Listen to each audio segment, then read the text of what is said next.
Welcome to Comfort Zone, a podcast all about pushing your hosts, outside their comfort zone. I'm Christopher Lawley, and each week I am joined by two incredible co-hosts, and this week one of them is finally a winner. First up, Matt Birchler. Matt, how are you doing? Chris, I'm doing great. I'm not going to spoil the poll, but I'm also I spent all of last week in the big city, and now I'm back in the Midwest where I belong, and I'm very, very happy. Back in my comfort zone.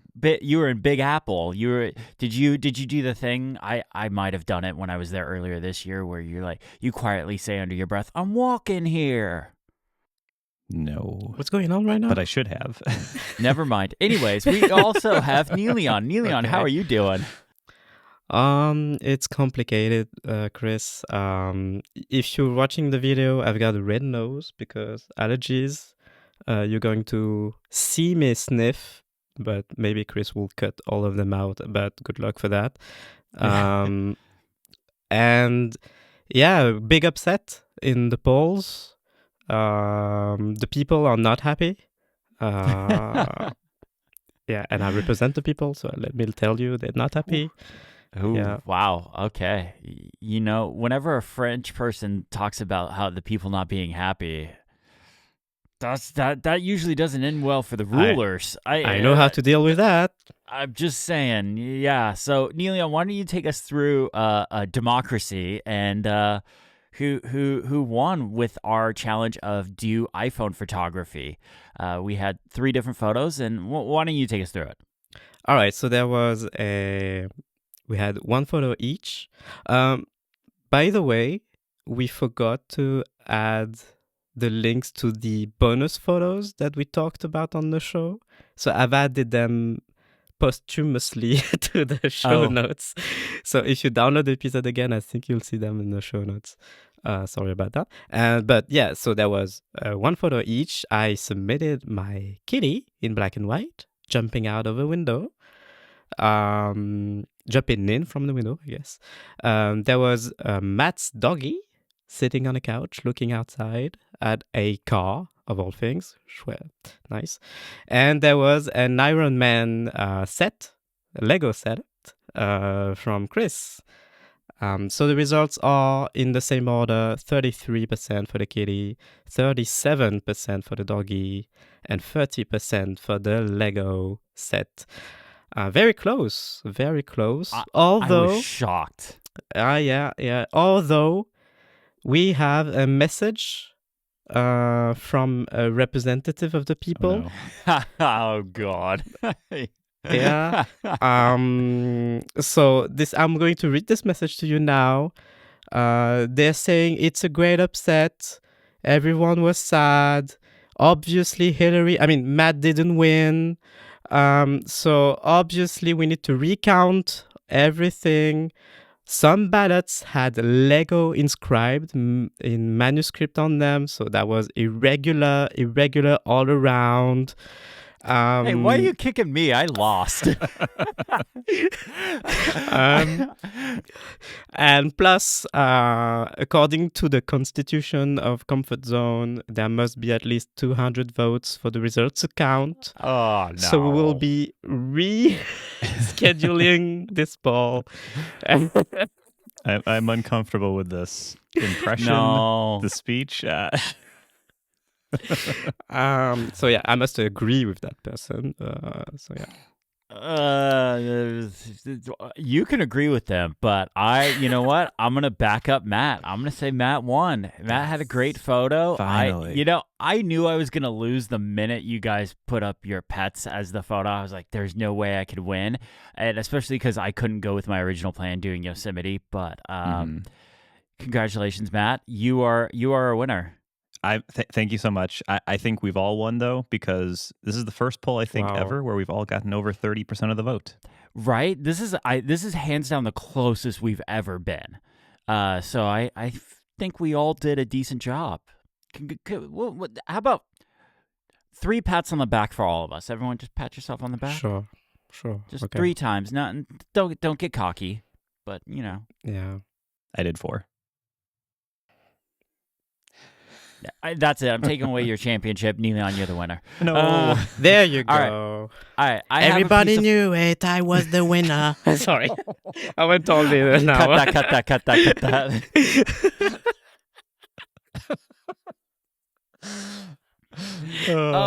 Okay, I'm gonna get the show back on track here. All right. So last week I talked about the Apple Watch Series X, and Neon did not approve of my orange watch band. Apparently, Series it wasn't X. the right orange or Series Series 10. X. I call it a Series X, didn't I? I did the thing. Oh my gosh. That's Matt. You can email at Matt Birchler for that one, people. No, so I got my new Nomad Sport Band because I wanted something that matched the jet black of the Series 10. So I'm curious if Neon approves of this color, but this is a dark green. It's still the Nomad Sport one, but do you approve of this color, Neon? Because you did not approve of the last one. It's okay. I like it. Okay, all right. It kind of matches the walls in my studio. Like Yeah. if I turn on the lights here and I put it up next to the walls in my studio, it's a very similar shade of green. So, yeah, I like it. cool. Well, we've got some stuff to go over. Neon, you are first Yeah. up in the document. Yeah, I'm sorry. Take it about away. that. No, I'm excited to talk about this. You messaged us about your topic, and I'm excited to talk about it. Yeah, so this week I thought I would force, I guess, everyone listening to this show to step outside of their comfort zone. Like, usually it's us, but you guys are going to do the job, you people listening. The thing is, everything sucks. And that's the title of my segment. Everything sucks. And I think while we're all spending an uncomfortable moment right now because everything sucks, we should take some time to cry it out loud. like, please, let's just say out loud, everything sucks. I don't know if that warrants the explicit tag. Americans accept professionals. No. All right. No, So I can say sucks suck is not everywhere. a bad word. All right. Yeah, So no, everything you're good. sucks. To keep it short, but I won't. Billionaires are ruining our lives. Left and right, everywhere, they're ruining our lives. They won't pay for our pensions. They won't pay for our hospitals, roads, schools, medicine, wages, efforts to combat impending doom that is climate change, of course. And in short, they're paying for other things instead, right? They're paying for the metaverse. They're paying for AI. They're paying for rockets, for cyber things that drive on roads and hurt everyone on the roads, like all cyber things should do. And for people in costumes pretending to be robots. So yeah, they're paying for that stuff instead. What a bunch of lovely chaps. I love them. Billionaires. They're amazing. But that statement, billionaires are ruining our lives, that is still true.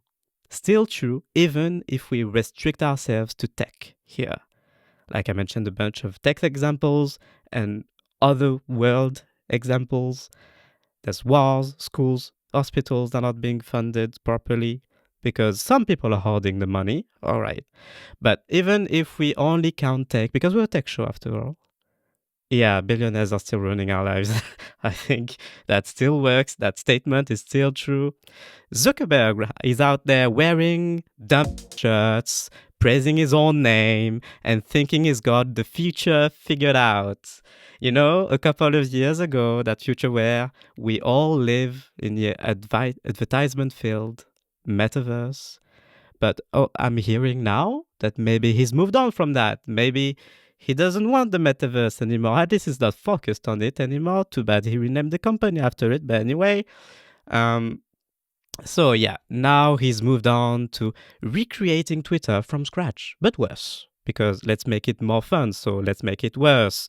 Got it. And on that platform now, you can share photos of the Aurora Borealis outside. Oh, Yeah, if you've seen it in the Oof. past few days. I know, guys. I know. I was so mad. I can we give a little bit of context for people that don't know? Of course, go ahead. The Meta account on Threads basically said, "Oh, did you miss the aurora borealis? Well, here we recreated it in popular cities like San Francisco, New York, London, all those big cities and stuff like that with Meta AI." So basically, they took images and took realistic looking images and created them with AI of these popular cities of like the Golden Gate Bridge and tall buildings and all that stuff, and put the aurora borealis behind it. And it's so terrible when you have these amazing photographers, and not even people that call themselves photographers, people that literally just went into their backyard, set up their iPhones and did a long exposure shot, took some amazing photos, and were sharing them on their platform. And instead of Meta basically going through and sharing those people that did amazing actual work, that took actual photos of the aurora borealis, they used AI to create fake images that are not the aurora borealis. That was not something that actually happened. And as somebody that I'm a photographer, I consider myself a photographer. I've done photography work. That to me is the most it's the cringiest, it's just the fakest thing that you could possibly do. It's the worst. And it's taking away from people that are actually have artistic talent and are sharing their art with the world. It's taking away from that with something that is fake and never actually happened. Yeah. Yeah. If I could tell a quick story about this, actually, I mentioned I was in New York last week, and in New York City, we're a little too far south to really see the whole borealis, but for about 10 minutes, you could really see it in the sky. The sky turned pink, and we weren't following the news. We didn't know this was going to happen. So I think I actually saw it in one of your photos. I saw it, and so for like 10 minutes it was happening. We didn't know what was happening. Someone just looked. We were looking at the New York skyline. We were on a boat, a small little boat at the time, and someone looked at the sky and was like, "That looks pink. Is that noise pollution?" And no, we're like, "Oh my God, it's the aurora borealis. We got to take a picture." And me and this other photographer on the boat scrambled into like high gear. Like he's like digging into his bag, getting the right lens, getting the right camera combination. He's like, there's like nobody out here who's able to get the shot, so I'm going to get the shot, and I'm going to get it online right away, and hopefully like a lot of people will see it and be impressed by it. And like he got this amazing shot. I got an okay shot, but like it was this really cool moment of like spontaneity and using technology, right? Like we're using modern cameras, we're using like the internet to distribute everything. He posted it to Instagram, was where he went first, so a Meta platform. But like we use these things to and everybody on the boat had a smartphone, and everyone, like when you're far south like we are, or farther south, your phone will see the borealis better than the naked eye. So like everyone's like getting their phones out, and they're like, "Oh my God, it looks incredible on my phone." And like it was just an awesome moment. And then to like get home and like a day or two later see those like just AI generated ones, it was really a bummer, because it was like that was a human moment that used technology. And then this is like, here's a technology that doesn't require the human element of it, and that was definitely a bummer. Yeah, you had an actual human moment, and it is an artistic moment. Your photos that you posted, we should put some links in the show notes, but the photos you posted of New York, I am legitimately bummed it wasn't this week. The challenge was to do iPhone photography, because you killed it. You took some amazing photos. But you had a human moment, and behind those photos, there is emotion. I have a photo hanging in my office of a photo I took. It's a snowstorm rolling into Yosemite, and I took the photo literally as we were hauling it out of Yosemite so we didn't get trapped in the snow. And we literally pulled over at Tunnel View really quick. I jumped out, grabbed my camera, didn't even have time to change lenses or anything like that. I had an 85 millimeter lens, which is way too zoomed in for a shot of Tunnel View. So I'm like having to stand way back and hold it up high to snap this photo. And I got this photo. It's one of my favorite photos I've ever taken. It's in my wallpaper pack. It is literally literally the reason why my wallpaper pack did so well, because everyone wanted that photo. I love this photo, but when I look at it, there is emotion behind it. And when I look at AI photos, there's not emotion behind it. It is like, oh yeah, this thing generated a bunch of pixels. Like there's no human emotion to that. Yeah. I mean, you're saying that you should point your phone camera at the sky like a fool. I don't think, like, guys, I agree with the billionaire. I think ask Meta AI to make up your It's so much photos. easier. Yeah, and I think it's so billionaire. much easier. Why go Yeah. outside? You could just ask it to show you what outside looks like. And that's what I was about to say. Billionaire led Oh. Google, because let's keep talking about billionaires. Billionaire led Google will do the exact same thing. Right now, they're letting you make up your own photos on the fly from your own photos. But like, okay, maybe next year's Pixel phones won't have a camera sensors at all. Like, no camera sensors. Why do you need camera sensor? Your camera's got all you need. It's got a GPS location. It's got a gyroscope. It can tell where you're pointing the phone at, and it can just make up on the fly what you're supposed to see. And I'm sure that will go well. And I'm sure I'm just making a prediction that it's just a joke, but somebody's out there thinking, oh my God, give me that VC money. I've got a concept on my hand. Let me sell a Yeah. bunch of rabbit things, whatever. Just a random animal that I'm just throwing out there. Let me just, make something. Meanwhile, because like we're a Mac Stories podcast, so we're fan of a certain company, maybe that's called Apple. Sure. Yeah. Yeah. Yeah. Okay, maybe there's a billionaire up there, maybe at Apple as well. Yeah, I think there's a pattern here. And billionaire-led Apple is also building up its own corner of the AI neighborhood. And this is where, guys, I had to write down the rest of this because I want to bring you into a metaphor. Okay. Let's think of the AI neighborhood. So, it's an AI neighborhood where billionaires are living in their huge mansions, right? In the middle of it. I'm going to have to do a lot of bleeping. Sorry. in the nicer corners of the neighborhood. And where every time you speak, there are speech bubbles above your head that are summarized by AI. So everyone speaks in bullet points. And that goes well every day. That goes super well. Everybody gets what the other says. That's sarcastic. Nobody gets what other people are saying.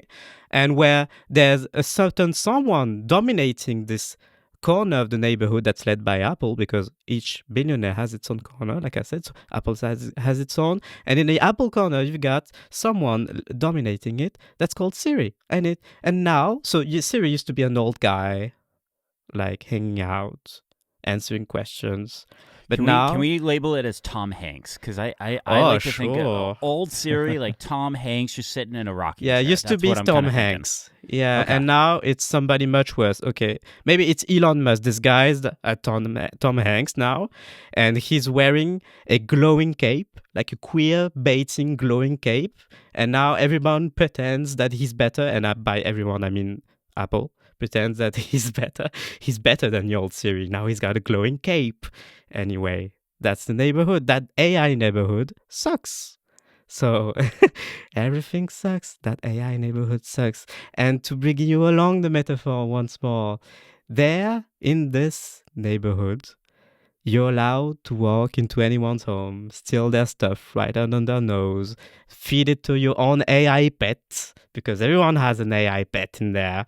So you can sell it, and you can sell your AI pet to make more AI pets, and you can steal AI pets to make more of your own AI pets. It's beautiful. It's a glory, this AI neighborhood.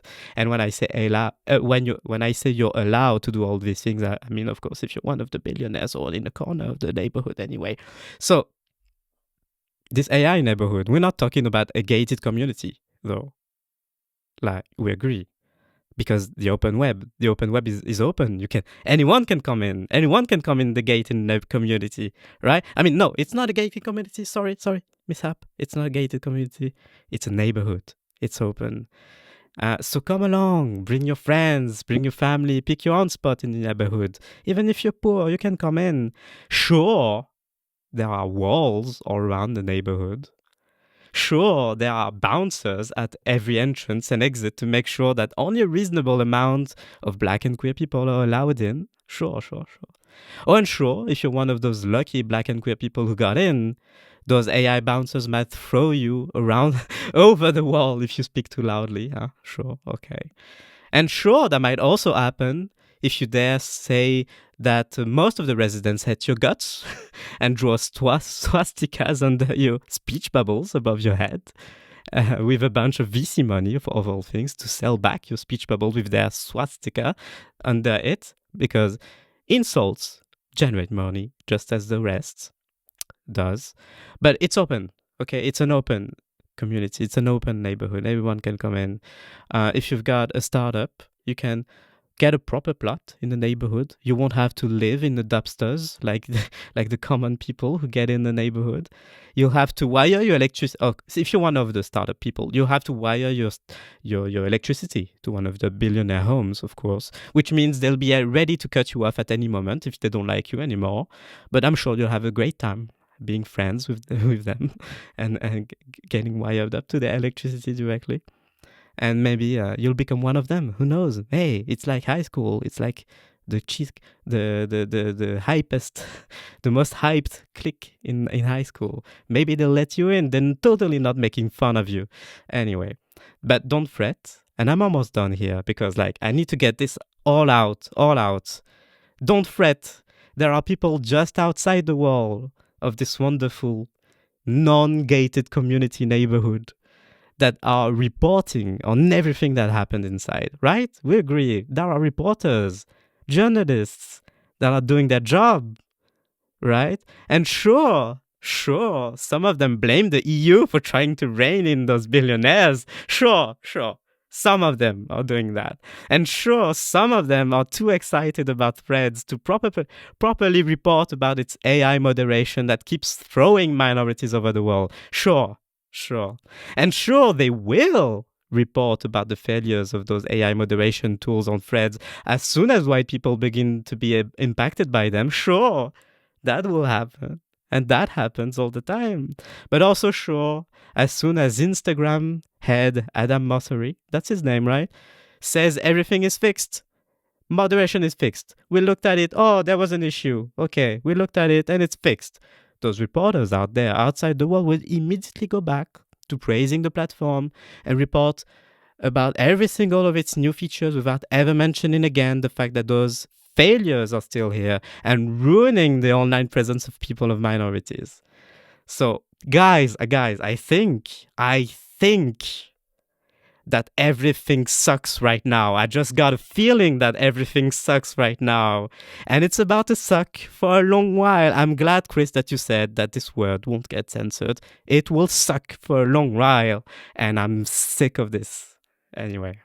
No, I totally get where you're coming from. I have very, very complicated feelings when it comes to AI. Like we talked about, like the creative tools, like the stuff that people are using to generate images and videos and be like, oh my gosh, we'll never actually have to go and shoot anything ever again. We'll just type in what we want. To me, that sucks. Like I hate that because as somebody that went to film school and studied old films and old movies and current movies and loves watching the process, like the behind the scenes process of how things get created and captured. I love that. I that is art to me. That is true art. But typing something into a text box and saying, hey, give me a 20-second clip of a kid running around in a field holding a balloon, like that sucks to me. Like that's not art. But I can also see tools like summary tools of like, hey, here's my email inbox. Like we've talked about on the show, I get at least 100 emails a day, if not hundreds of emails a day. And I would love a really good summary tool of like, hey, here are the 10 of those emails that you actually need to deal with, and the rest we'll just delete for you. Like that is actually something I could get behind. Like give me a proper assistant, but I don't want something that's going to replace the creative field or the creative work. I'm not somebody that's ever going to hire an assistant. Like it's not financially or even like professionally responsible for me to do that because it doesn't make any sense.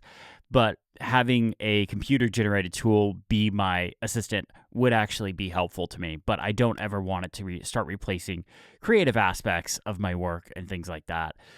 So that's kind of where I fall down on all that. But yeah, I totally get where you're coming from. I'm somebody that I got really down on technology and Apple and all that stuff earlier this year, and I was just like, why am I even doing this? Like, I just didn't. I was on the edge of quitting doing YouTube. And that's when I kind of actually came up with the concept of the show of like, hey, let's find something every week that we enjoy, and it's totally okay. Like, I'm glad you brought this up because your feelings are 100% valid. And I know a lot of other people feel the same way you do, including myself. But I wanted, I wanted to start focusing on just the positive aspects of technology and gear and apps and things like that. And that comes from a very privileged place that I can do that. Like I'm self-employed, I'm a white dude. I can focus on just the stuff that I want. And yeah, but for me, I had to do that because I was so close to just quitting the whole thing and just walking away and going back and getting a regular day job because I was so burnt out on it.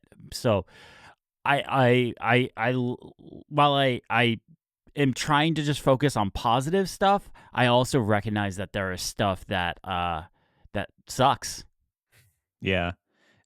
I think the last like 5 years, maybe a little more, have been a tricky spot for tech fans like us. Like the new and like trendy stuff, the two big ones that stand out are crypto and AI. And crypto was just a mess from the start. I was always very anti, especially like NFTs and that's the whole sort of world. And that fizzled out, and that was good. Happy to see that. The LLM thing is definitely interesting because, I mean, I use an LLM to generate the transcript for this episode every week. The show would not have a transcript otherwise, and that improves our accessibility in apps that use the transcript that's uploaded. That's a good thing, I think. I think on the whole, that's probably a good thing. Because again, we're not going to hire somebody to do that. We're not going to do it ourselves. If we had to transcribe this whole thing, this podcast would not exist. I've looked into transcribing for YouTube videos and stuff like that. It's just not financial. Like financially, it doesn't make sense. Like what I make from a video is what it would cost for me to transcribe. Mm-hmm. Like it wouldn't make any sense for me to do it. Yeah, I wouldn't be able to make YouTube videos. And like, but on the other end of that, you have the idea of like, well, we're spending like an hour and a half recording this episode. Chris is spending hours editing it. I'm spending an hour or two like doing show notes and uploading to our podcast host. Why don't we just write a few bullet points, have ChatGPT turn that into a script, have digitized versions of our voices, record a podcast together, and release that? Wouldn't it be just as good? Like I feel like that's the version of the Aurora Borealis photos that you're talking about. Yeah. And like the thing that Chris really gets you fired up about, like art, if you will. Yeah. That's because at the end of the day, our podcast has emotion. I mean, we spent the first few minutes of the show fighting about who won. Like AI would not be able to replicate that level of emotion, that level of care we put into like beating each other every week when it comes to the challenge. Although it would know that 37% is the winner. There would be no contest. Yeah, that's true. That's fair. But yeah, so yeah, I mean, there's, I think the challenge is that we have these new and like just at a technical level, I think LLMs are very exciting and weird and like they're very interesting technically. When you like zoom out and are like, here's all the social aspects of it, they get more complicated, but like we're just at a weird spot in tech, and all of these, Neilian, like you said, all these billionaires are wondering how they can make their next 20 billion, and they see new and emerging technologies as a way to do that. And yeah, we're just in kind of a messy spot because the new technologies that are kind of on the forefront are kind of cringy in a lot of ways. Maybe a nice way to put it. And yeah, like the moderation stuff and everything that you mentioned, there's no excuse for that. But yeah, it's just a weird time for tech. And I think this show is at its best when we're highlighting the good stuff out there. I think we're able. I mean, obviously we need some variety. We need to step outside our comfort zone. But I like the service that we try to offer of here are some cool things that we think you'll enjoy. And if you are bummed out by the tech world in general, I hope that we can shine a light on kind of the bright spots. And I think that's hopefully a thing that we do relatively well. Yeah. Now, Yeah. quick tangent question for Neilion. I don't know where we are in this whole process because I've been busy with other stuff. But didn't they finally admit that the Threads moderation is off and they're currently looking into that? Or are they just like, nope, it's fine, we're done? Adam Mosseri posted something along that line. Yeah, we're looking into it. Like they admitted that there were moderation issues these past few days.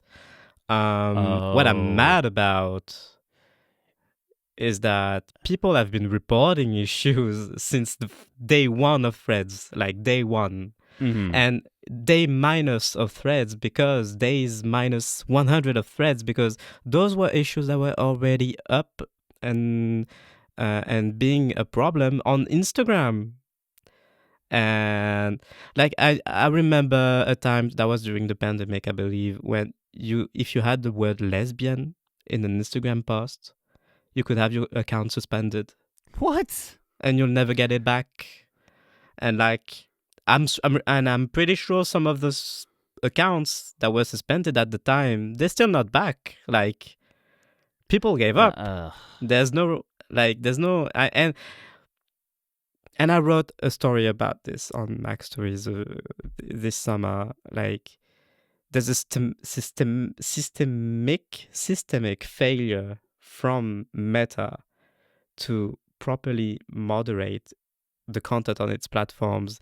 And all right, that exists. That's a fact of life. I'm okay with that. What I'm not okay with is The Verge. I'm going to say names, I don't care. The Verge starting to report on these issues when it's one of their staff that start being affected by it. Yeah. Like, yeah, folks, do your job. Look outside of your own sphere. Look outside of who is in your office right now and try to find out if this issue has been going on for a longer time. Who has it been affecting? Like, my impression here, and I'm not alone, because if you look at the related posts on Threads about this, you'll see people saying the same thing that I am right now. This has been an issue for minorities forever. Accounts get suspended for no reason. You cannot contest it. You cannot go back on it. You cannot get your account back. There are no explanations, and you're ruined. If you make a living out of this, you're ruined. I mean, in Threads, probably not, but Instagram, imagine on Instagram, some people make a living out of this, like sex workers, others. I'm trying to think of minorities who would make money out of Instagram, of all people, but there are many types of people. That's not okay. And I'm mad at The Verge, and I'm mad at others that are doing the same thing right now, reporting on these issues that have been going on for too long, and that will keep going on despite whatever Mosseri is posting on his Threads account. Because this guy has a big mouth. He's saying all kinds of things every day, and no accountability because he's rich as heck, I guess. Anyway, I agree with you guys. I'm happy that we do this show and that we bring forward some positive stuff. I think I will keep with what I said at the beginning. I think it's important to be mad, and I want to be mad, and that's what I've decided to go for today. I am mad, guys. I am super mad, and that's why it's my topic for this week, because I have nothing else. Like, no, I understand. I can't think of anything else. I am so mad. I can't think of anything else right now with tech to bring up. I totally, like I said, I was in that spot earlier this year where I was burnt out between stuff like this and like the ad market, I cannot underscore how bad the ad market has been this year. It's been one of like the worst performing years for me, period. And I was just like, I'm kind of done fighting all this. Like it was just so much work to put in to making, coming up with concepts for videos and putting things in. And I've always, I don't consider myself a tech reporter. I don't report on tech news. I just talk about apps and things I enjoy and stuff I use and things like that. But even that it was getting to be a bit much because, stuff was getting garbled up by AI and all that stuff. And it was difficult. So I had to make the choice for myself I am just going to focus on the positive stuff. And then I came up with the idea of this podcast and approached you both about it. And we did it. But like because I was just close to quitting. I wanted to quit the whole thing and just walk away from it. But ultimately, I think this is I don't want to say a phase because it feels like that's downplaying it almost, but I don't think this is how it's always going to be, or at least I'm hoping this isn't how it's always going to be. I'm hoping we can get back to tech being fun and like talking about like, cool gadgets and things like that, because I don't want we all love technology. Like put what's happening in the news aside. Can we all agree we love technology? Of course, and I think you're right that it's a good to be hopeful because otherwise we're not going anywhere. Exactly. Yeah. And it just ends up hurting you as a person if like you're constantly just being negative. It brings down your mental health, your psyche. Like it's not healthy to constantly be negative. And that's a trap that I fell into earlier this year where I was just constantly negative. I was not happy about anything. And I kind of had to pull myself out of that. And it took a while. It's something my girlfriend helped me with. I couldn't just be negative all the time because like I said, I would have quit. But I totally, completely understand where you're coming from, Neleon, and all this does suck. Yeah. It doesn't suck. What's that? Chris's audio system. Yeah. So my topic, we're just gonna like do. I don't want to like undercut or undervalue what Neleon's stuff, but like I'm gonna go complete opposite here because I have something I'm very excited about. Sound here. That's why I wanted to go first, so we can like let the air go and go on. Okay. All right. Cool. Because I have something I'm very excited about. So, when I moved into my last place earlier last year, it was when I was single, living on my own. I moved into a condo. I bought a nice TV. I bought the LG C2 OLED 77-inch TV because I love movies. I love television. I love playing games. Yeah. So I bought a nice TV. This was my treat myself moment. But I also bought a really nice sound system. And this was a Vizio 5.1.2 sound system. So it had a sound bar with 3 speakers, 3 front-facing speakers. It had 2 rear speakers, a subwoofer, but on the soundbar, it also had 2 up-firing speakers for Dolby Atmos, so that's where you get the 0.2 at the end. Worked great for the whole time I lived in the condo. Worked great. My girlfriend and I move in together. We get this house. We move in together. And it just stops working periodically for some reason. Now, this was never hooked up to the internet. There was no firmware updates that happened, nothing like that. Literally, it was just physically moved from one place to another. That was the only difference. But all of a sudden, stuff would stop working, and you would have to manually go up and unplug it and plug it back in to restart it, and it was getting really annoying. The other issue, too, is we moved into this house, and we have this layout of, we have the living room, the kitchen, and the dining room. It's this big open room. And there was no place to mount the rear speakers. So when you plug it in, it thinks that there's rear speakers, but the rear speakers weren't actually set up. So like you were missing part of the audio. You were missing the rear channels.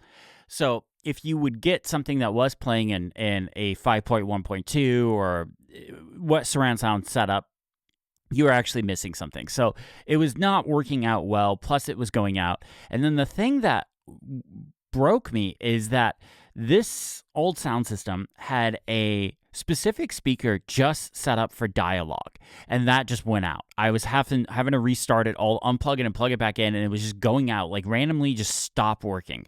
And it wasn't physically going out, because if you unplugged the power and plugged it back in, it would come back up like everything was just fine. So I got fed up with it. I was so tired of it. It broke me one day, and I had been looking at this new setup for a little while. So I just ordered and got about a week ago. It literally showed up like the day after we recorded last. The Sonos Arc and Sonos Sub. Oh, I've heard of those. Yeah, so this is the big Sonos soundbar that has a bunch of speakers built into it, including up-firing speakers for proper Dolby Atmos, and the big subwoofer as well. Because again, we have this big open room, so if I was to get the small one, it wouldn't work out right. I had to get the big one, and I love this thing. It is great. Now, I know there's some controversy with Sonos stuff. I will get to it in a minute. But overall, this thing sounds great.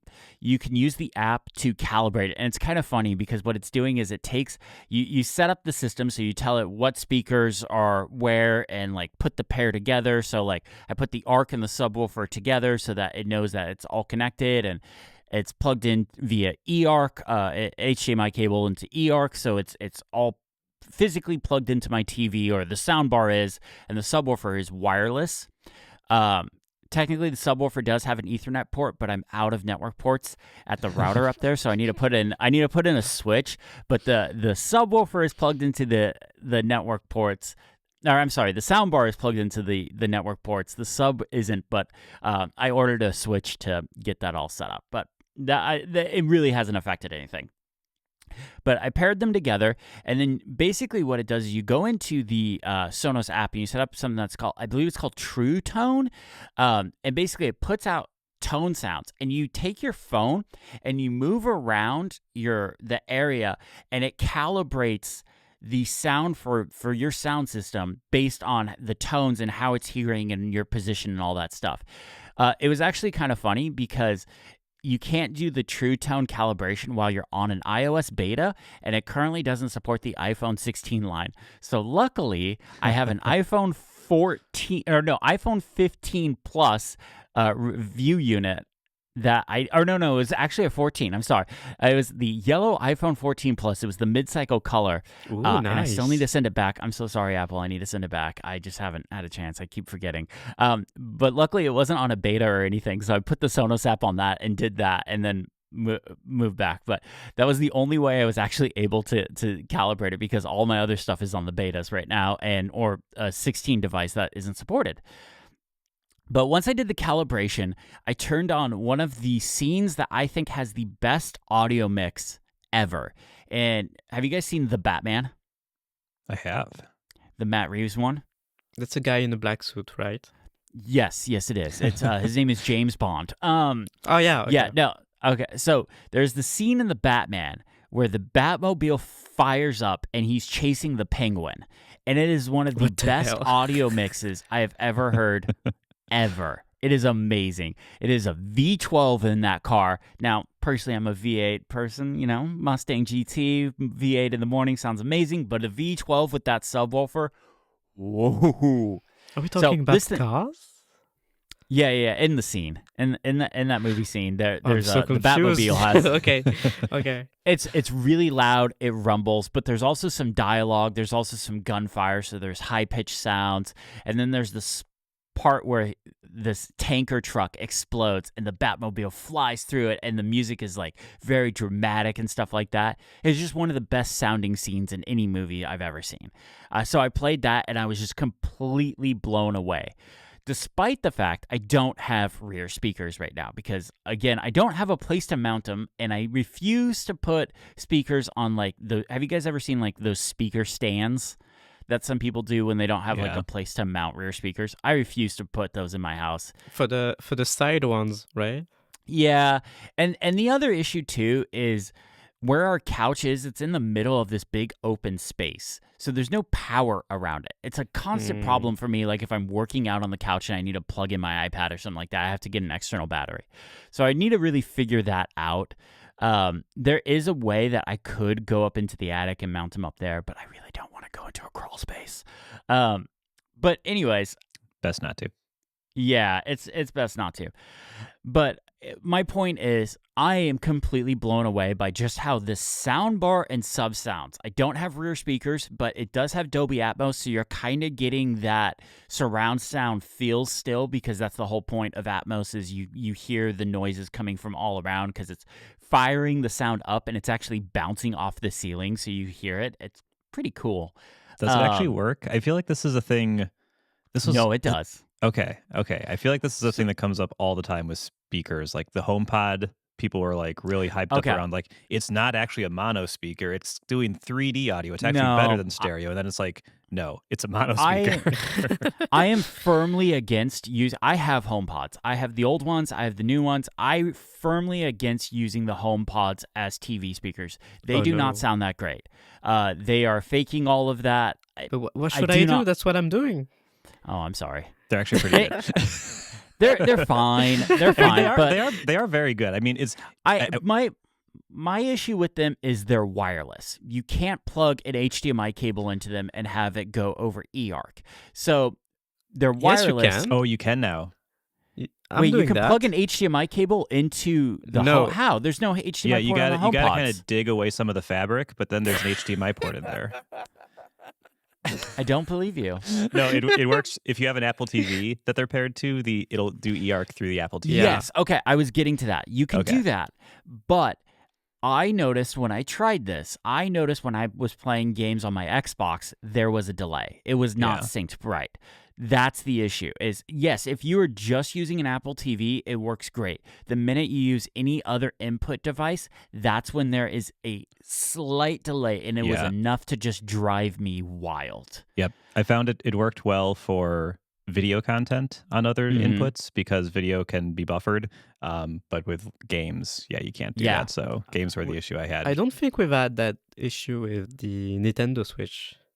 Interesting. So I guess maybe we don't notice it. I definitely had that issue with the Xbox Series X, and I even had the thing where I installed the Dolby app, so I was getting Atmos and all that stuff. I was getting the proper app, and it was still delayed.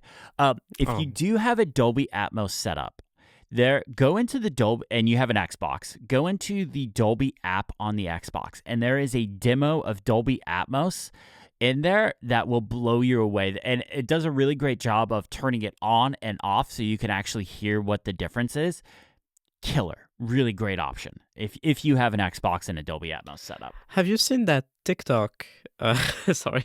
Have you seen that that viral TikTok that plays some audio for you in stereo, and it's written something cringy on the black screen. It's written like, you don't need Dolby Atmos, stereo is great, listen to this. And what it's like is like you're in a barbershop, I don't remember, something like that, or hairdresser, and you're hearing sounds from all around you, and it's actually pretty impressive. So I'm convinced Dolby Atmos doesn't exist. I love Dolby Atmos. My last sound system had Dolby Atmos, and it was killer. I loved it. I won't go back. I won't go to something that doesn't have it, because I think it did. I think it does a great job. Maybe you should go on TikTok more.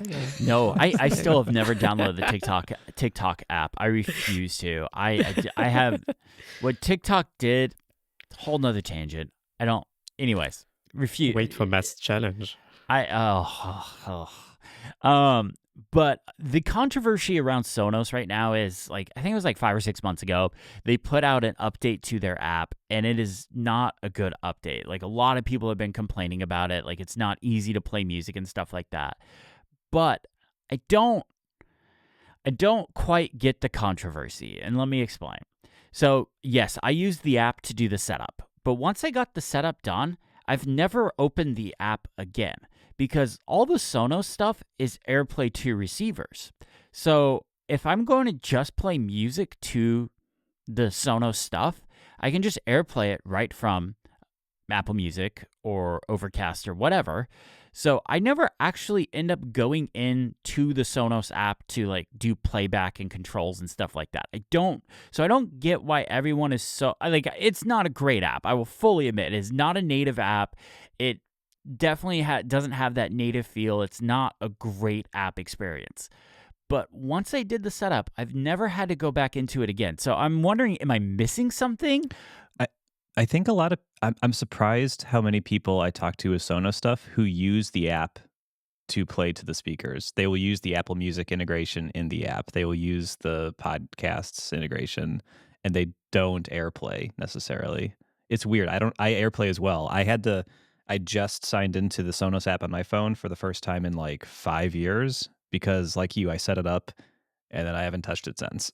It's not an issue for me, but Yeah, I don't get it. I'm assuming people just don't know that you can use AirPlay 2 and it's like the same quality. Like you're not losing anything. So I'm assuming that's the issue. Matt, I didn't know you had Sonos stuff. What Sonos stuff do you have? Oh, I do. I have basically, so as with many things, this is your version of it, Chris, and then this is my version of it. So I have the Sonos Beam 2, I think. I think they have the second generation. So the Beam 2, and then I have two Sonos Ones as kind of satellite speakers, and they're kind of in our setup, we have a couch in front of the TV, and then there's end tables on each side, and so the speakers are on both the end tables, sort of behind us, kind of just on the side of us. And it works great. I really love it. The only issue I ever run into is every once in a while when I'm switching inputs, it'll get out of sync for whatever reason, and then just switching the inputs and then switching back to it fixes it. But I don't have that issue with the Arc. You should buy the Arc. Buy the Arc. That's too expensive though. It was very pricey. It was just one of those things. Like I was reading up on the Beam 2 because the Beam 2 is significantly cheaper, but for what it was saying for our size of the room, like the Atmos stuff wouldn't actually work for our size of the room. And we actually, I should go back. We actually have the Beam 1 and it is plugged into our bedroom TV. That was the soundbar my girlfriend was using on her TV before we moved in together. But I haven't plugged it into the internet. It's literally just plugged into the eARC port and just acts as the speaker for that TV. Like we don't do any Sonos-y stuff with it. And it's fine, but that one doesn't have Dolby Atmos. The first Beam does not have Dolby Atmos support. It just does stereo, so... Yeah, but how do you like the sub? The sub is amazing. Curious about it. It is the best sub I have ever heard in like a home theater setup. Period. It is so good. It does a great job of adding really low end, but not doing that rattle of like that you can hear sometimes from some subs that are like turned up way too high or trying to be too aggressive. I fully endorse getting the sub. Now, from what I was reading, is if the sub works best is if you have the Arc. If you have the Beam, you should get the Sub Mini. So that way they're kind of like on par with the same audio level, if that makes sense. Okay. All right. Yeah, I'm looking at the Sub Mini. That is a better price too. I should also say I didn't pay full price for this stuff. They had a deal going on. Was it that they had? I think it was like one of their Amazon Prime Day deals or something like that. Like it was competing with Amazon Prime Day, but it was like a sale on their website, so I didn't pay the full price. But they also have refurbished stuff that I've heard is very good. It's kind of on the same lines as Apple refurbished. Like they clean it up and stuff like that. So how much did it cost you? I plead the fifth on that. What's the fifth? Oh, sorry. The Fifth Amendment. The Fifth Amendment of the Constitution basically means you don't have to.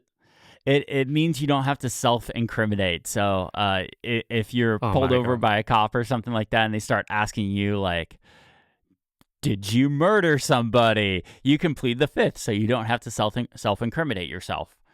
So I'm pleading the fifth on that. Somebody can go look. I've already told you what I bought. You can go on the website and add it up yourself, but I am not admitting it so out loud. Annoying. Oh my god. Okay. Sorry, but yeah, Fair it enough. was a lot of money. But to be fair, I had been putting money aside to upgrade the sound system for a while because my sound wanna system was know. going out. Tell us. Come on. Fifth what doesn't exist in my country. That amendment. So I have the right. I have the right to be told. I'll tell you off air. How about that? Okay, sure. I just don't want to mostly admit it to myself into a part where I'm recording and then I have to listen back to me saying how much I spent because it was a lot. But again, I had been setting money aside for a while for this because I knew Okay. my sound system was going out. So, and this is the one that I had been wanting. So I like this. Just to kind of wrap up, I don't have the rear speakers, so it's not proper surround sound Dolby Atmos. You do need the rear speakers to have that proper kind of setup. Oh. But once I kind of figure out a way, and I have an idea, but it's just going to require me to crawl up in the attic, and I really don't want to do that. I have a way of how I can mount those. I just don't want to do it. But I absolutely love this. I think it's great. I understand if you don't like the app, but also you don't have to use the app. So at least the modern Sonos stuff is AirPlay compatible. Maybe the older Sonos stuff isn't, but the modern Sonos stuff is AirPlay compatible, so you don't have to actually go into the app. And sounds great. Movie nights are amazing with this. It's like those people who use the Philips Hue app. I can't say it. Philips Hue app. Oh yeah, Not the app, though. Yeah, I couldn't say yeah. app. No, the app is horrible. Set them up and then run away. Yeah, some people use that app exclusively. And Mhm. think you've got to use Philips Hue to use your Philips Hue stuff. No, put it all in HomeKit or HomeBridge or Home Assistant, anything other than the Philips Hue app. It's wild that Philips is basically was like one of the biggest smart home light bulb brands. They probably still are, but their app is atrocious. It is so bad. But anyways, that's it for Sonos, unless you guys have any questions on it. Thank you. Really enjoy it. All right, Matt, what do you got for us this week? Oh, I've got a goodie. So, my favorite thing in the world, I think, is a new and interesting web browser. And, oh, buddy, do I have one. So, today I wanted to talk briefly about Zen Browser, which is a new browser that I will say up front is an alpha. It's getting updates every couple days, and those updates sometimes break things. So it's not for everybody. So for example, the latest update broke keyboard shortcuts. So if you like to Command H to hide, don't get that. Command Q to quit doesn't work anymore. Some of them Command work. Q doesn't work in Chrome either. Oh yeah, it does. That's actually a good feature. No, come on. You don't break. I have a Keyboard Maestro set up to add that feature to Safari on my Mac. Discord is a 1,000,000 years old app, and it doesn't support some basic macOS keyboard shortcuts. Mm-hmm. Just throwing this out there. So Zen Browser. I've talked numerous times, I think, on this show about how I use Arc on my Mac, but I don't love the browser company as a whole. I think they're kind of foray into Arc Search, which is their AI thing, and they kind of seem excited about the idea of nobody visiting websites anymore. Rubs me the wrong way. So I'm not as in love with them as I have been. So the problem for me has been that their Mac browser is so freaking good that it's a balancing act. So Zen Browser is the first time in a couple years I've changed my default browser, and it's not better than Arc for me on the whole, but it's close enough that I'm actually really enjoying it. So Zen Browser, the big things to know about it, I think, are it's based on Firefox. So unlike basically every other browser out there, this one's for you, Neil-Yan, it's based on Firefox, which is, although as Mozilla likes to ruin things, we'll see. But it's based on Firefox, not Chromium. Everything sucks. Anyway, sorry. It's available on every major desktop platform. So Mac, Windows, and Linux, and it's the same app on all platforms. You're not like in a worse version on a different platform. And it uses Firefox Sync, which is kind of cool. So the team has said they have no plans to make a mobile version of this, but it is it will sync with Firefox on your iPhone if you use that.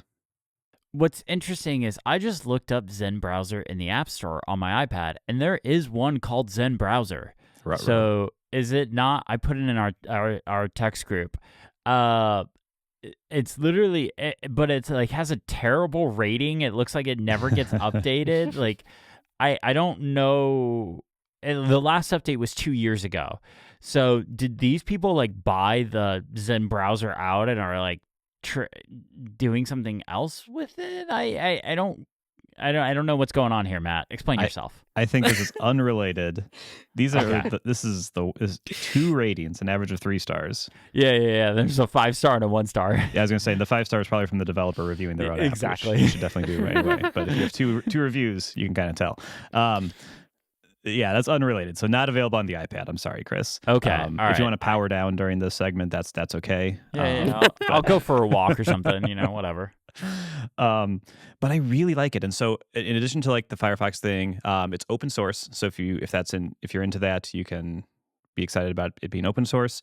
But it also does side tabs, and it does side tabs like tabs on the left in a way that's actually good. I feel like a lot of browsers have added those in the last like couple years, and they often suck, but they're very good in Zen. They look nice. They're nice to interact with. With the latest update, you can start dragging them around to do like split screen and stuff. And so I really dig this. And I don't know. I'm just someone who I'm not a huge Safari fan, which some people are like, why would anyone ever use anything besides Safari? And I just don't like it on the whole. And extensions kind of suck in Safari. Like every time I hear someone complain about an extension, I'm like, what browser are you using? And they're like, Safari. And it's because Safari extensions suck. But yeah, so like Firefox extensions are solid. There's quite a few there, whether you're doing ad blocking or password managers or whatever you're doing, custom style sheets. Am I Like- misremembering something? Didn't Firefox extensions, aren't they just using Chrome extensions now? Or, oh no, that's Edge. I'm sorry. That's Edge, yeah. Yeah, so when Sorry. Edge switched to Chromium, Chromium, yeah. they got those extensions. But basically, I haven't run into an issue where I can't find the extension I need in the Firefox store. I think maybe what Chris is thinking of is that now there's a standard for making extensions, which yeah. means developers can very easily port extensions from one browser to the next. Oh, that's nice. Yeah.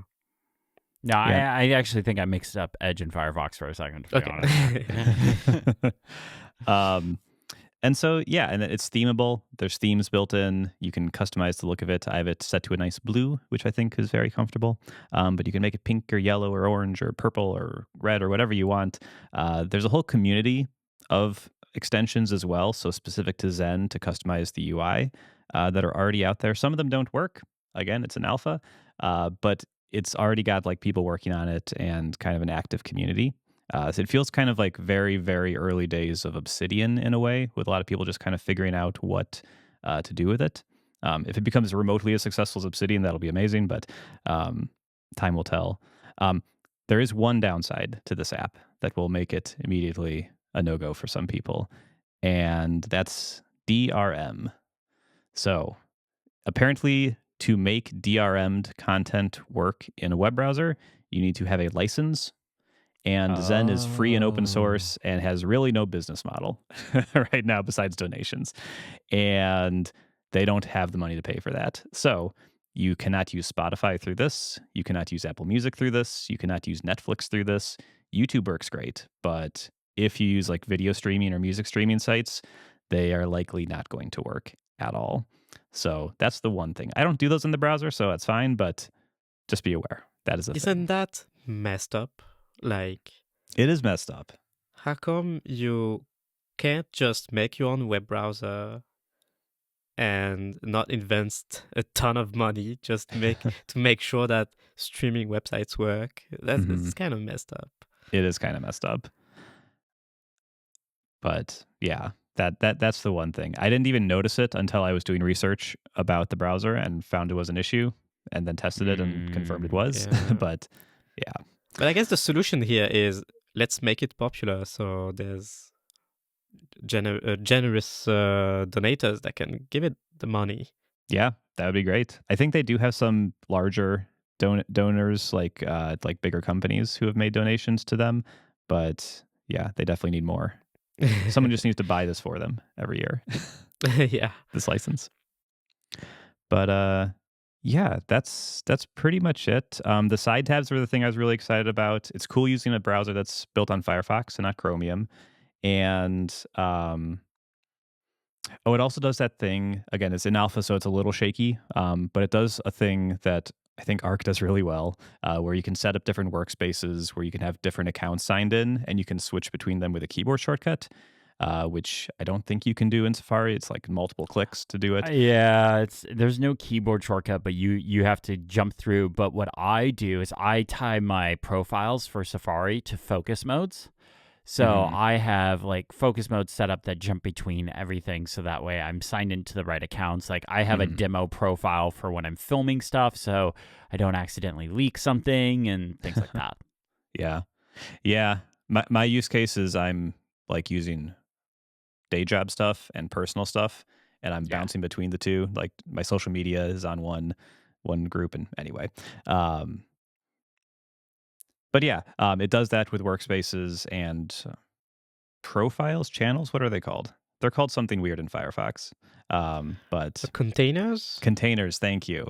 Yeah. So it is a little confusing to set up. It took me a while to figure out what I need to actually configure, but I do have groups for kind of like normal stuff, YouTube, publishing mode, and work stuff now. So yeah, it's pretty nice. And if you're looking for a new browser that's not based on Chromium, then I think it's worth a shot. Again, totally free and on whatever platform you're using. So, except the iPad. Yeah, I was just looking at the webpage and I'm like, I like this. I would totally use this. Hopefully they do bring it. I mean, I can understand why they don't, because Firefox is their engine. They would have to create a WebKit version of it currently to bring it to the iPad, unless they just wanted to bring it to the EU. But hopefully, I'm really hoping that's something that gets opened up everywhere. Is different browser engines are enabled on iOS and iPadOS. It would be good. Yeah. The reasoning they gave actually is that they're really focused on the desktop experience. And so they don't see how their kind of UI, not just the engine, but like the UI that they've built, fits on the phone. And so they're kind of punting to like you can sync with Firefox, but like I've got an idea for them. Just make Zen search and just strip websites. And sorry. Yep, I know where you're going. Don't Just do that. use Zen, AI. Please don't do that. Please don't do that. Please don't do that. Some of us have bills to pay. Please don't do that. Yep. And it isn't on my list of things to talk about, but there are no AI features built in. Also because those are That's very good, expensive yeah. to build, and they aren't VC funded as far as I know. So yeah, no money for that. That's But yeah. good. I like this. I like this a lot. Yeah. I might just install it on the Mac Mini I use for recording and play around with it. I wouldn't have much of a use for it, because the reason why I have to use the Mac Mini is Riverside, the service we use, requires a Chromium browser. So I'm actually using Edge right now because I refuse to install Chrome. Though I mean, it probably wouldn't make much of a difference on a Mac Mini. Actually, Matt did that whole video that Chrome doesn't really affect your battery as much as everyone thinks. So it really wouldn't be that big of a deal either way. But yeah. But anyways, I'm just using Edge on this Mac Mini right now because I need a Chromium browser. But yeah, no, this is really cool. I like it. I must Sweet. say that my partner, I sent Matt's video to my partner where you introduced Zen browser, and you got them to try it out. And I don't know if they switched to it entirely. I should ask. Listen, I'll take they liked it enough to try it out. Yeah, they tried it Yeah. out. That's a win. Yeah. That's always a win. Yeah, whenever somebody comments, be like, yeah, I'll do like app roundup videos or something like that, and be like, hey, I found some apps to try. I'm like, yeah, great. That's exactly what these videos are for. So cool. All right. Anything else before we move on? We're going really long. Yeah. Oh, yeah. All right. This week, Neleon, it was your challenge for us. And I have to say, I really enjoyed this challenge. Why don't you explain to everyone what it was? Yeah, so my challenge is pretty simple. Was pretty simple. Just go into the accessibility settings on your phone and try to find a setting or a feature, an accessibility feature, that you can use, that you want to highlight on the show. Wait. What is Okay. it? In our document, it said go into accessibility feature on a device, but you just said on a phone. Was I supposed to do it on the phone? Yeah, on the device of Okay, your okay. choosing. Disqualified. No I was about to say, because I So, just got disqualified. I just Okay. I just Hey, listen, assumed the this- phone, but This no, happened to me yeah. last week. I was Yeah. like, I was- iPhone photography? Oh no. I was almost about ready to like have to swap out mine with like tap backs or something. I was like, No. oh no, everyone knows about that. Okay. All right. Well, I got two for you. One's more of a tip, and then the other one's an actual pick. So Okay. my tip is something I enabled a while ago, and that is the pointer color on iPad OS. So the pointer on iOS when you're using a mouse or a trackpad is just like this light gray circle, and especially if you use dark mode apps, it can kind of blend in very easily. So I went in and turned on the white outline feature for the pointer, and I haven't looked back. It's been great. It's great for showing where the cursor is in videos, but also just like me quickly seeing it. Absolutely love it. Perfect. You can pick a different color. You can pick orange, blue, whatever. But I just picked white because I wanted something simple. I didn't want it to be super dramatic. Just nice for keeping the pointer from blending in. But my actual pick is full keyboard access on iPad OS. So if you go into accessibilities, accessories, and keyboard, you can enable full keyboard access. And what this does is it allows you to control the whole UI right from the keyboard. So you can select different window panes, you can select different options, use the tab and spacebar and all that stuff, and you can move through everything. Really cool. But the kicker is you can assign keyboard shortcuts to just about every system feature you can imagine using this feature. So, and it's not just system features, but it's also every shortcut that is in your library as well. Now, this is the only way to get keyboard shortcuts for that on an iPad or iPhone as well. Keyboard shortcuts for shortcuts are available on the Mac. They have been for years. I've been begging Apple to bring them to the iPad, and they still haven't. But I went through and I assigned some keyboard shortcuts to some of my favorite shortcuts, like Task Cut was Command Control T, Snippet Cut was Command Control S, Capture Cut was Command Control C, and so on and so on. So I used those for a few days, but there was a couple of issues. Full keyboard access really takes over the tab button and the spacebar button. And it's not really an issue in native apps. It's pretty smart about how to control it. But it puts this window around whatever is highlighted. So you're getting this extra UI element about whatever is highlighted, and you can't disable that. And whenever you hit tab, it tries to move to a different element and it uses spacebar to select things. And especially in non-native apps like Obsidian, it really got confused on when I was trying to use tab for moving through elements, or tab when I was trying to like indent, or spacebar when I was trying to add space. So if you just use native apps, and probably like native apps that have good accessibility support, this really probably won't be much of an option for you. But I had a ton of problems, especially with Obsidian, because Obsidian is not a native app. It really it got really confused on when I was trying to like indent an outline or even just put a space in between words. So I did end up having to disable it.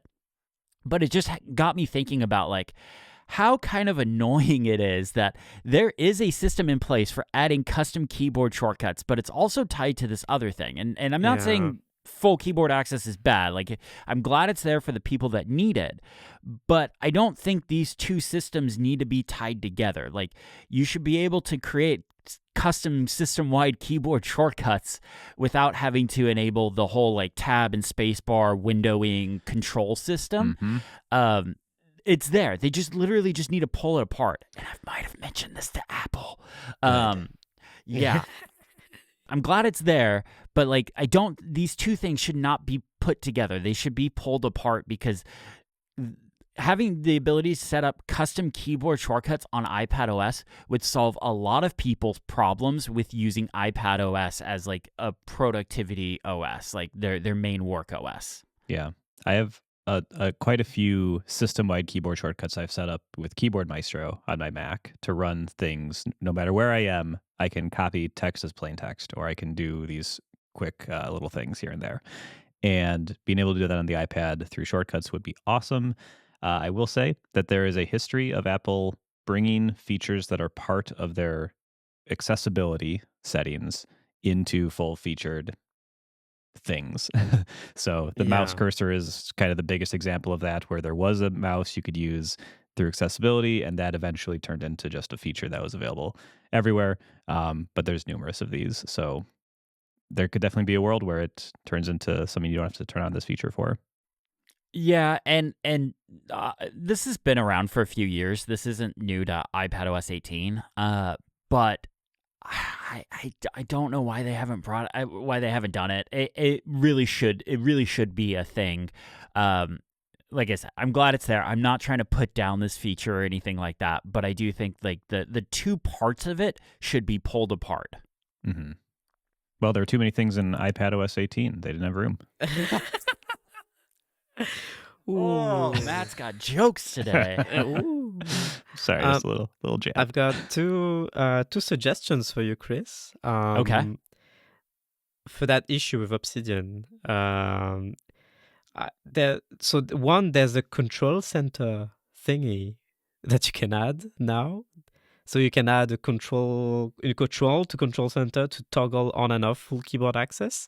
Yes. So maybe you could just easily toggle it on and off when you launch Obsidian. Or better than that, I think you can turn it on or off with shortcuts. So you could set up an automation that toggles it on and off when you open Obsidian.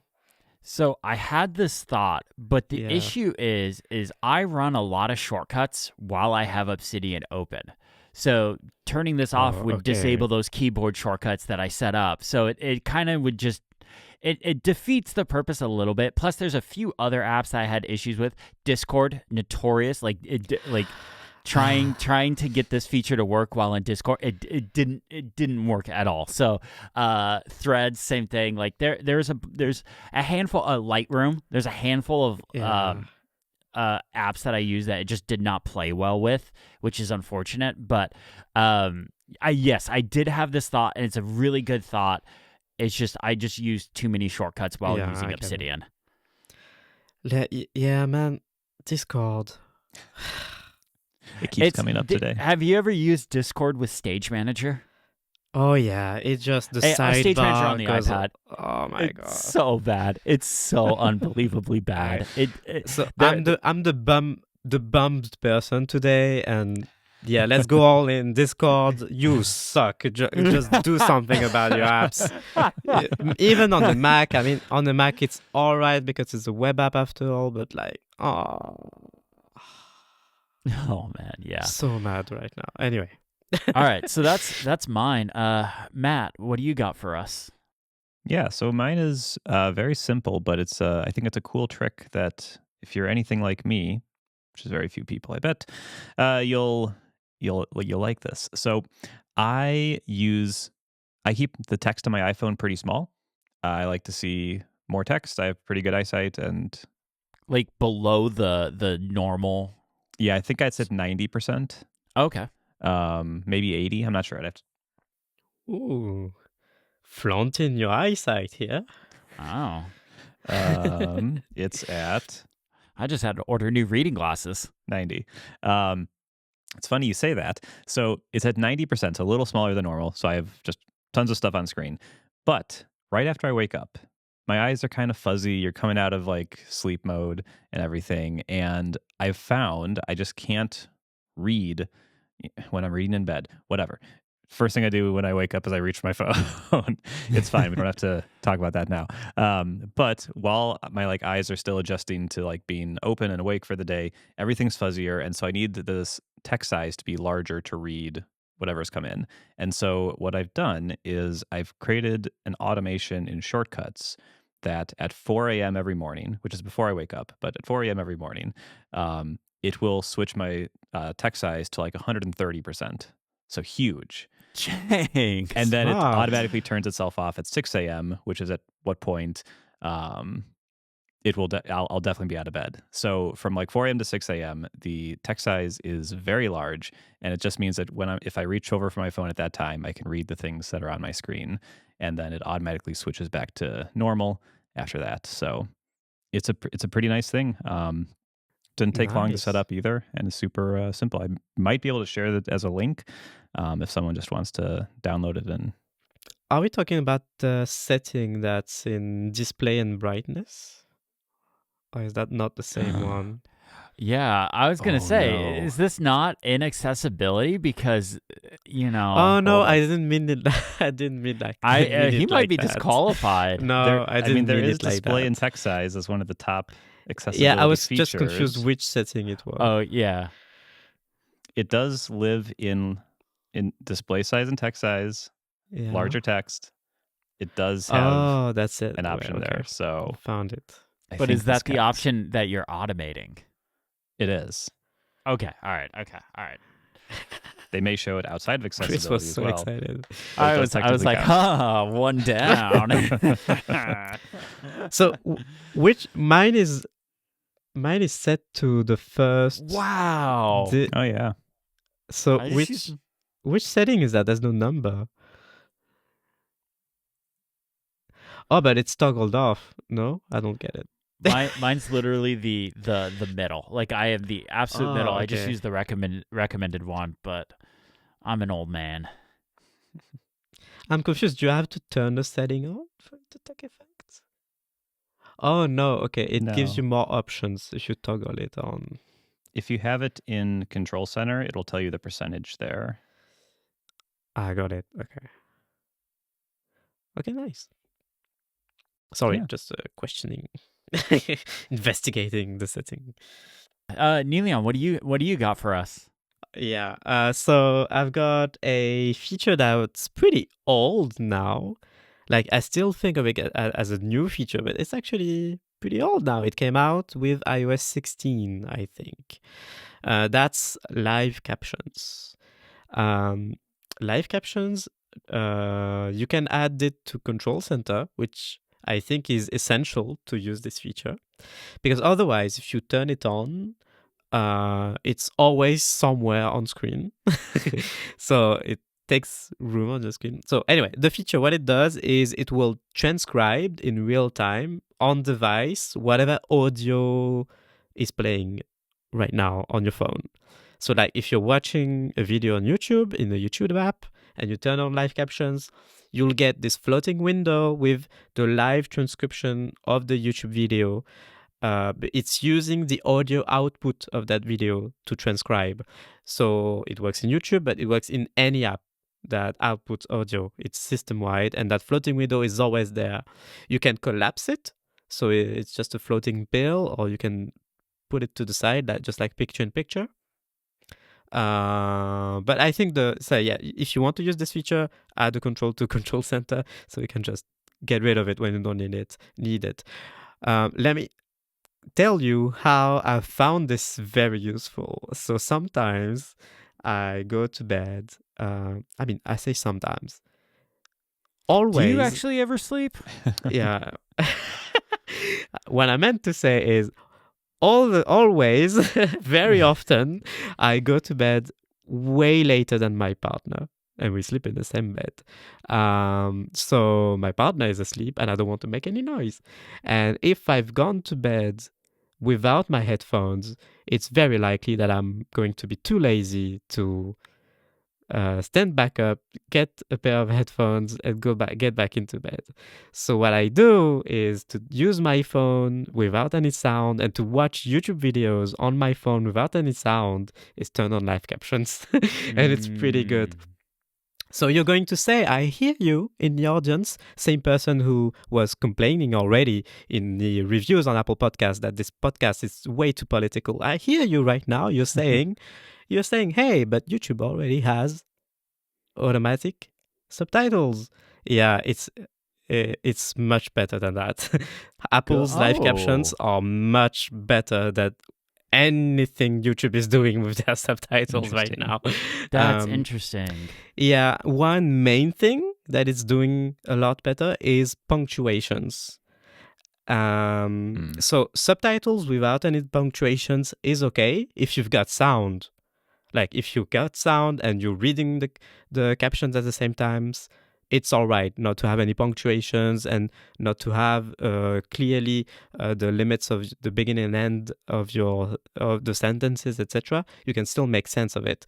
But when you've got no sound and you're in bed and don't want to get up to get your AirPods, reading YouTube's automatic subtitles without any punctuations, nothing makes sense anymore. Like, it's really hard to keep up with what's going on. And Apple's live captions have punctuations, and they're pretty good at, even with intonations, like they insert exclamation marks, question marks, and stuff like that, which makes it very easy to read all while watching something.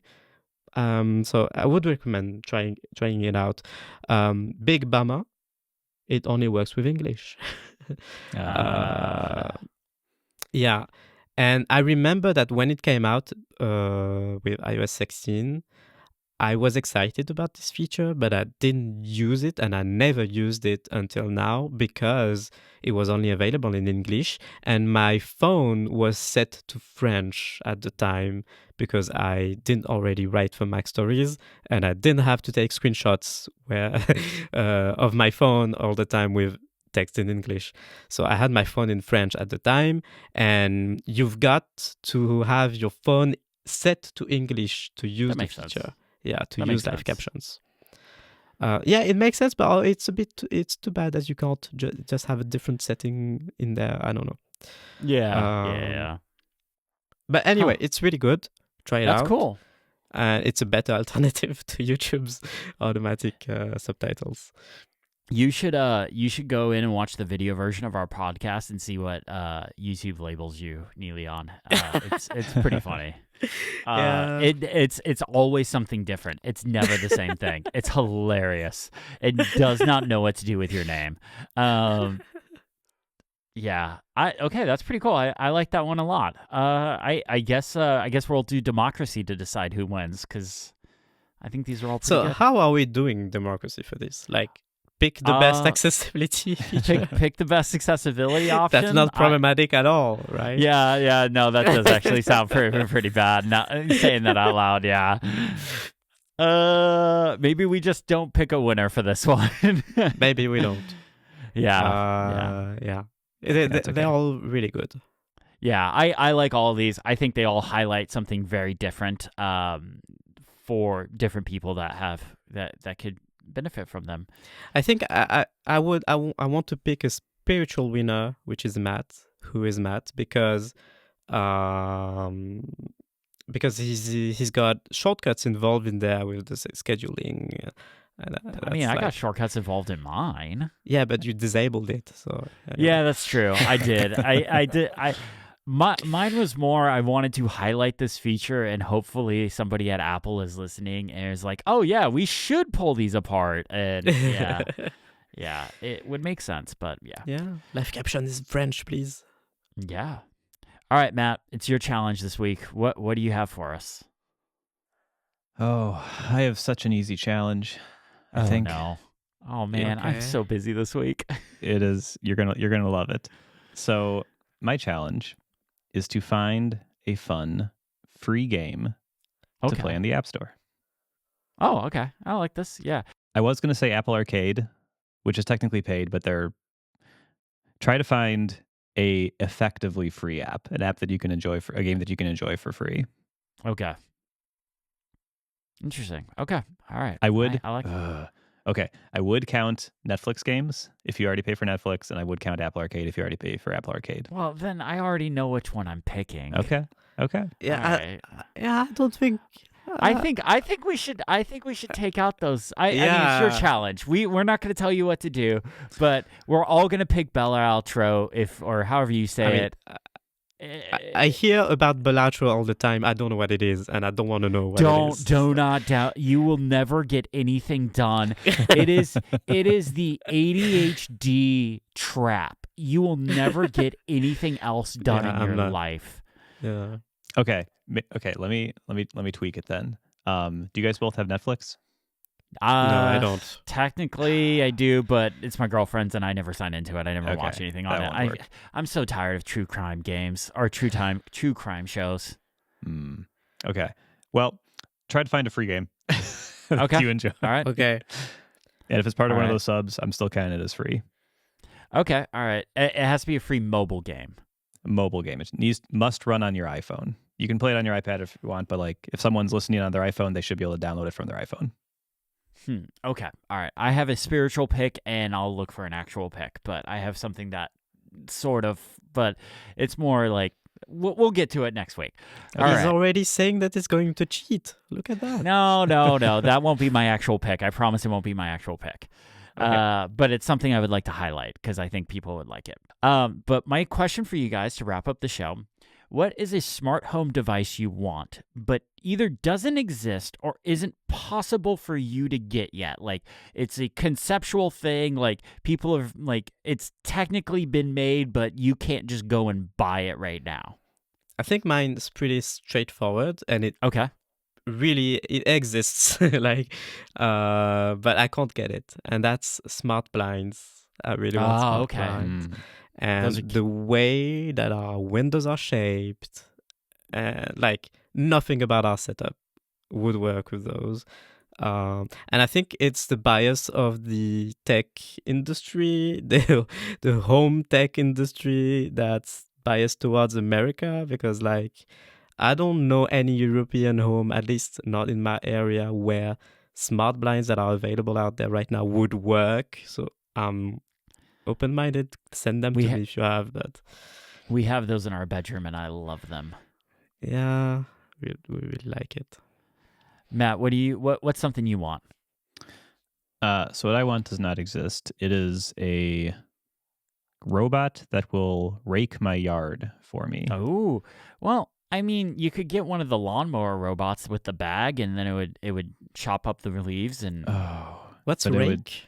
it would take I'd have to go out there and change the bag like 100 times. I need like something human size. Maybe Tesla has something like this. Maybe What does it a mean humanoid to robot that could your rake. garden? So Neilion asked what raking is. You Yeah. know, like when Oh. people like rake up leaves, like they put leaves in a pile, and like you see them with the tool that has kind of like it's like a big fork almost. Oh, yeah. Why do you do that though? Because you want to get the leaves off the lawn and stuff like that. So what Why? I used to do when I was a kid, that was my chore to rake up the leaves. But we had this huge backyard. I did it one time. It took hours and hours and hours, and then I realized we have a lawnmower with a bag attached to it. So I literally just mowed the lawn, even though the grass wasn't growing because it was winter or fall. Mowed the lawn, chopped up the leaves, put it in the bag, and then dumped it in the green waste bin that we had. That Yep, was that's the way to my go. smart moment. So the device I want, technically, no, it doesn't even technically exist. Amazon says it exists, and they announced it like in 2021. But do you guys remember the Amazon Astrobot, the whole robot that was the get me the beer robot kind of thing? Oh yeah. Here's the thing about that. I would love a get me a beer robot, but get me a Dr. Pepper robot, really. Let's be honest. Like that's exactly what its purpose would be for. Amazon made that thing and is like, yeah, it'll bring you a drink or something like that. But it doesn't have any arms, so it doesn't actually open the fridge and grab the drink. It's somebody that has to be in the kitchen and puts the drink in the cup holder and then it brings it to you. Now, I want a robot that actually goes into the kitchen, opens up the fridge, sees the Dr. Pepper, grabs the can, and then brings it to me. That's you what need- I want. You need the Tesla guys in the costumes, right? That was so weird. That was unbelievably like that was well apparently the robot taxi wasn't fully autonomous either.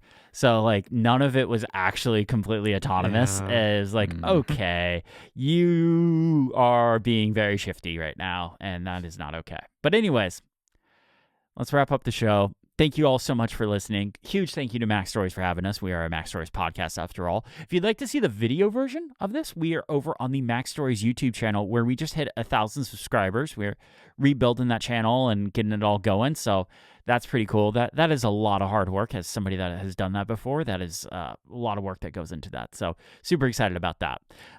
Matt, Neleon, you got anything you want to promote? No.